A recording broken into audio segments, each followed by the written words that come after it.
सुकरात कहते हैं कि आस्था, विश्वास, स्वयं पर विश्वास, ईश्वर पर विश्वास, यही महानता का रहस्य है। फिर भी खुद पर विश्वास नहीं है तो आपके लिए कोई मुक्ति नहीं है। खुद पर विश्वास रखें, क्योंकि विश्वास एक ऐसी शक्ति है जिससे बड़े बड़े काम किए जा सकते हैं। जो लोग खुद पर भरोसा नहीं करते हैं वे छोटे छोटे काम भी ठीक से नहीं कर पाते हैं। आत्मविश्वास एक ऐसा गुण है जिसकी मदद से बड़े बड़े काम आसानी से किए जा सकते हैं। विश्वास की कमी या अति विश्वास, ये दोनों ही नुकसानदायक हैं। किसी काम की शुरुआत में सोच सकारात्मक रखें और खुद पर विश्वास करेंगे तो सफलता के साथ ही सुख शांति भी मिल सकती है।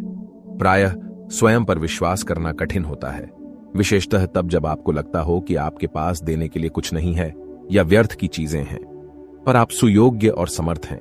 यदि आपको स्वयं के बारे में अद्भुत चीजें देखने में परेशानी हो रही है तो ऐसी कुछ साधारण चीजें हैं जिन्हें करके आप स्वयं पर विश्वास करना शुरू कर सकते हैं। आप ऐसी चीजों को याद कर सकते हैं तो आपने पूरी की है और लक्ष्य निर्धारित कर सकते हैं। आप नए दोस्त बना सकते हैं और अपने हुनर को उपयोग करने के मौके तलाश सकते हैं, या आप अपना ज्यादा ध्यान रखकर भी अपने आत्मविश्वास कर निर्माण कर सकते हैं। स्वयं पर विश्वास कैसे करें, इस पर ज्यादा सीखने के लिए पढ़ते रहें। पहला, अपनी पुरानी उपलब्धियों की सूची बनाइए। अपनी उपलब्धियों की एक सूची लिखना आपकी स्वयं पर विश्वास करने की शुरुआत करेगा। आराम से बैठकर उन सब चीजों की एक सूची बनाइए जिनमें आपने जीवन के किसी समय में श्रेष्ठता प्राप्त की थी। छोटी से छोटी चीजों को इसमें शामिल करें, जैसे स्कूल की टीम में आपका चयन या किसी मित्र या पारिवारिक सदस्य के लिए किसी पार्टी का आयोजन। जब आप अपनी सूची बना लें तो अपनी गतिविधियों में पैटर्न खोजने का प्रयास करें। पहचानें कि क्या काम करने में आपने बार बार निरंतर अच्छा प्रदर्शन किया है। इससे आप अपने हुनरों को समझ सकेंगे। जैसे जैसे आप अपने उन हुनरों को समझ लें जिनसे आपको चीजें पूरी करने में सहायता मिली थी, तो उनकी सूची एक अलग कॉलम में बना लें। उन चीजों की सूची आप तीसरे कॉलम में बना सकते हैं जो आपको खुद के बारे में अच्छी लगती है। उदाहरण के लिए, अगर आप देखते हैं कि आप कुत्ते और बिल्ली जैसे जानवरों का ध्यान रखने में सफल हुए थे, इसका अर्थ हो सकता है कि आप स्वाभाविक रूप से एक दयालु व्यक्ति हैं। ऐसे में ऐसी अधिक गतिविधियों को खोजने का प्रयास करें जो आपको अपने इस हुनर का उपयोग करने का अवसर, जैसे किसी लोकल एनिमल शेल्टर में स्वयंसेवक का काम करना। दूसरा, ऐसे लोगों से बात करें जो आपसे प्रेम करते हों। अगर आप खुद के बारे में अच्छी चीजें देखने में कठिनाई का अनुभव कर रहे हैं तो आप सदा किसी ऐसे व्यक्ति से बात कर सकते हैं जो आपसे प्रेम करता हो। कभी कभी हम खुद के अच्छे गुणों और चीजों को देखने में कठिनाई का सामना करते हैं, पर ऐसे लोग तो आपको प्रेम करते हैं। उन्हें आपके अच्छे गुण और बातों को देखने में कभी कठिनाई नहीं होती। ऐसा कुछ कहें, पहले मैं सोचता था मैं किसी चीज में अच्छा नहीं हूं, पर अब मैं आगे बढ़कर अपने हुनर पहचानना चाहता हूं। तुम्हें क्या लगता है मैं क्या अच्छे से कर सकता हूं? तीसरा, ऐसा कारण तलाशें जिसमें आप विश्वास करते हों। अगर आप हमेशा दूसरों को खुश करने की कोशिश करते रहते हैं तो खुद में विश्वास करना कठिन हो सकता है। सुनिश्चित करें कि आप ऐसे कारणों और परियोजनाओं को तलाशते रहें जो आपको आकर्षित करते हों और जिनमें आप सचमुच विश्वास करते हैं।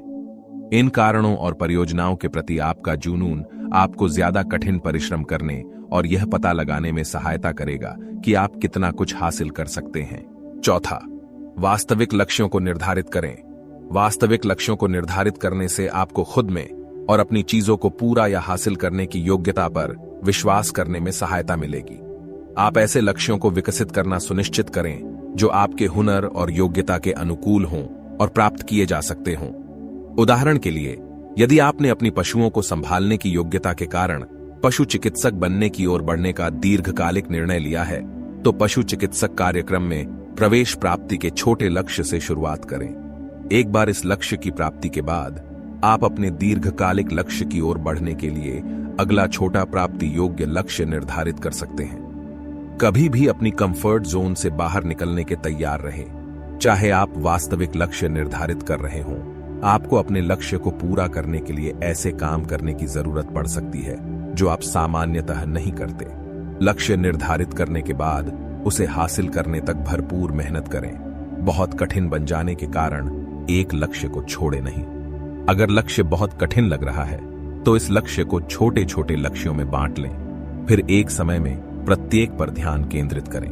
पांचवा, हर दिन के अंत में आत्मचिंतन करें। आत्मचिंतन आत्म सुधार का एक महत्वपूर्ण अवयव है। इससे आपको समझने में सहायता मिलेगी कि क्या आप बिल्कुल ठीक कर रहे हैं और किन चीजों में सुधार की आवश्यकता है। हर दिन के अंत में अपने अनुभवों पर आत्मचिंतन करने का समय निकालें। अगर किसी दिन आप उम्मीद के अनुसार लक्ष्य की ओर नहीं भी बढ़ पाते, तो आप उस परिस्थिति से हर संभव बात सीखने को प्रयास करेंगे, ताकि आप अपनी गलतियों को दोहराने से बच सकें। उदाहरण के लिए, अगर आप प्लान की हुई हाइकिंग पर जाने के लिए सुबह नहीं जाग पाए, तो आप सीख सकते कि सुबह जल्दी उठने के लिए आप प्रेरित होने में कठिनाई का सामना कर रहे हैं। कई सारे अलार्म्स लगा के, और यहां तक कि उन्हें अपने बिस्तर से कुछ फीट दूरी पर रख के आजमाएं, ताकि आपको उन्हें बंद करने के लिए उठना पड़े। या हाइकिंग के लिए खुद को सुबह मजबूर करने की बजाय आप हाइकिंग के लिए किसी और समय का चुनाव कर सकते हैं। छठा, अनवरत बने। कभी कभी आप असफलता की संभावना के कारण पीछे हटने की सोचने लगते हैं, पर किसी भी काम को पहली बार करते समय संघर्ष का सामना करना बिल्कुल स्वाभाविक है। कुछ गलत करने के लिए खुद पर आरोप लगाने की बजाय खुद को बिना परिणामों की चिंता किए बिना प्रयोग करके देखने की इजाजत दें। कुछ सबसे सफल अन्वेषकों ने पाया है कि एक लक्ष्य पर स्थिर मानसिक सोच की बजाय तात्कालिक उपाय में अधिक मजाकिया मानसिक स्थिति की जरूरत होती है। सातवां, लोगों से जुड़े। तंत्रिका विज्ञानम में नए परिप्रेक्ष्य आ रहे हैं, जिनके अनुसार कार्यात्मक मस्तिष्क प्रक्रियाओं को बेहतर बनाने में दूसरों के साथ अपने संबंधों को बनाना और परिवर्तित करना महत्वपूर्ण है। उसी रूप में, जब तक हम यह नहीं समझ लेते कि किस हद तक हमारा व्यवहार हमारे आसपास के लोगों से अनुकूलित होता है या उन पर निर्भर करता है, हम अपनी आदतों को बदलने में संभवतः नाकाम हो जाएंगे। अगर आप पाते हैं कि लोग लगातार आपके पास सलाह मांगने आते हैं, पर जब आप नाखुश होते हैं तब शायद ही कोई खुद के बारे में बात करने के लिए आपके पास होता है, इस मामले में हो सकता है कि आप अपने मित्रों के समूह में पालक की भूमिका निभाने आए हैं। दूसरों की मदद करने में कुछ भी गलत नहीं है, पर खुद का ध्यान रखना भी जरूरी है। वास्तव में कई बार हम दूसरों की खुद से भी ज्यादा मदद करते हैं, क्योंकि हमें ऐसा करने की आदत पड़ चुकी है। सोचिए कि क्यों आप में दूसरों की मदद करने की प्रवृत्ति है और इसका आप पर क्या प्रभाव है। आठवां, स्वयं का निर्माण करें। स्वयं के और अपने व्यवहार के बारे में सकारात्मक तरीके से सोचने पर काम करें।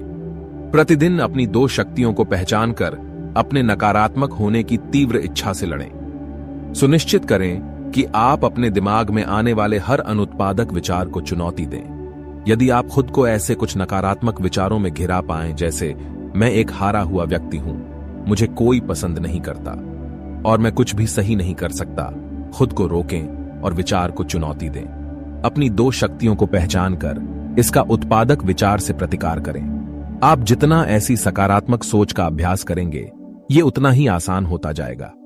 उदाहरण के लिए, आप खुद को ऐसे नकारात्मक विचार करते पाएं जैसे मैं गणित में बहुत बुरा हूं, तो इसका वाक्य विन्यास ज्यादा सकारात्मक रूप में बदलें। ऐसा कुछ कह के, मुझे गणित चुनौतीपूर्ण लगता है, पर मैं इस पर बहुत मेहनत और सुधार कर रहा हूं। 9वां, आगे बढ़ते रहने के रास्ते खोजें। कई बार आप खुद को ऐसी बुरी परिस्थिति में पाते हैं, आपको समझ ही नहीं आता कि आगे क्या करें। ऐसे मामलों में एक गहरी सांस लें और वर्तमान क्षण को परिप्रेक्ष्य में रखें। अधिकांशतः लोग नकारात्मकता पर ध्यान केंद्रित करते हैं, जिसकी वजह से हम अच्छी चीजों को नजरअंदाज कर देते हैं।